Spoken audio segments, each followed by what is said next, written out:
छोटे से ब्रेक के बाद एक बार फिर आपका स्वागत है न्यूज 24/7 तक। मैं हूं आपके साथ निशा नामदेव। आइए रुक करते इस वक्त की बड़ी खबर की ओर। मध्य प्रदेश के मुख्यमंत्री डॉक्टर मोहन यादव कल उज्जैन पहुंचे, जहां मोहन यादव का नगर में जोरदार स्वागत हुआ।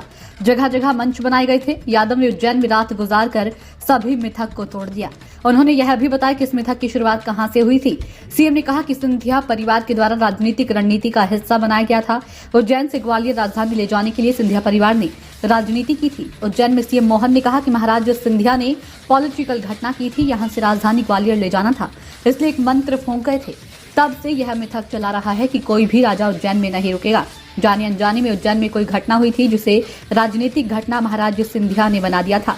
मिथक तोड़ने महाकाल ने उज्जैन से सीएम दिया। राजधानी को यहां से ग्वालियर ले गए और धीरे से यहां एक मंत्र फूंक गए। यह उनकी राजनीतिक रणनीति का हिस्सा था। सीएम मोहन ने खुलकर बताया कि राजा तो सिर्फ महाकाल हैं, हम सब उनके बेटे हैं और इस बार इस मिथक को तोड़ने के लिए बाबा महाकाल ने उज्जैन से सीएम दे दिया और अब मेरे मुख्यमंत्री बनते ही ये मिथक भी आज टूट जाएगा। उदाहरण है, हम सबके लिए सौभाग्य की बात है और मुझे इस बात का आनंद है। जाने अनजाने पता नहीं हमारे अपने उज्जैन में कोई घटना हुई तो एक राजनीतिक घटना जरूर महाराज सिंधिया जी ने करी थी। बाबा है ना मौजूद? क्या थी बाबा पॉलिटिकल घटना? कि कोई कारण से राजधानी ले जाना थी यहां से ग्वालियर। तो ग्वालियर राजधानी ले जाने में इच्छा तो नहीं थी, लेकिन महाराज जी चले गए, शांत हो गए। दौलत राव जी सिंधिया साहब के समय 1812 में राजधानी गई। तो उनने क्या समीकरण बनाया?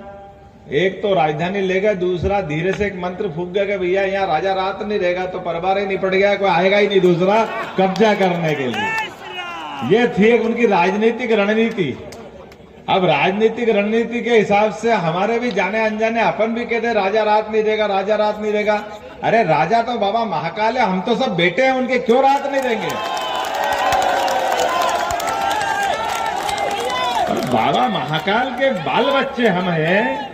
अगर हम उनके बच्चे हैं तो, और अगर बाप को मारना है तो दुनिया की कौन सी ताकत महाकाल से बाहर है? क्या नगर निगम के बाहर नहीं रहेगी? ये कैसे हो सकता है?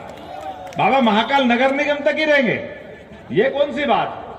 ब्रह्मांड में कहां कोई बच सकता है? बाबा महाकाल ने अगर टेढ़ी निगाह कर ली तो बाबा तो जन्म देने वाले हैं, आशीर्वाद देने वाले हैं। इसलिए बाबा ने कहा डरो मत, तुम्हारे उज्जैन में ही दे देता हूं तो झंझट ही खत्म। हाँ नहीं